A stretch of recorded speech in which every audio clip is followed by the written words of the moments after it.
Masusing sinusuri ng mga otoridad ang mga bagaheng ipinapasok sa Parañaque Integrated Terminal Exchange o PITX. Lalo na ngayon dumarami na ang pasaherong uuwi sa kanilang probinsya ngayong Martes Santo. Kumustahin natin ang sitwasyon doon sa unang balita live ni EJ Gomez. EJ. Ivan, good morning. Patuloy nga ang pagdating ng mga kapuso natin dito sa PITX na babiyahe patungo sa kanilang mga probinsya ngayong Holy Week. Ilan sa kanila dito nagpalipas ng gabi at naghihintay ng kanilang mga masasakyan ng bus ngayong araw. Ilan sa mga biyahero rito sa PITX ay narito na raw mula pa kahapon. Nag-aabang sila ng mga biyahe at bus na masasakyan pa uwi sa kanilang mga probinsya. Ang ilan kaninang madaling araw naman dumating sa terminal. Inagahan daw nila para di sumabay sa dagsa ng mga pasahero.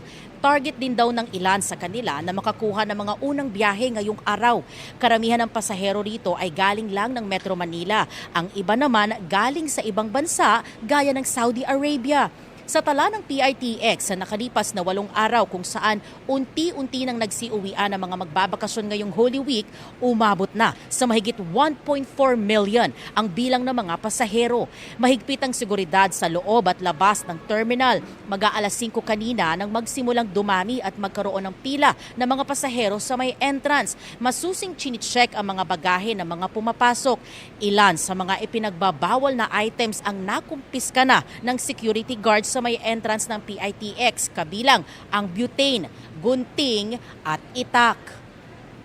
Ivan, sa mga puntong ito, mas marami na yung mga kapuso natin dito sa terminal at nagkakaroon na rin ng pila dito sa may entrance, lalo na kapag talagang chine-check ng mga security guards yung mga bagahe na mga nagsisidatingan, lalo na yung mga may dalang maleta at saka malalaking boxes. Yan muna ang latest mula rito sa Parañaque City. EJ Gomez, GMA News.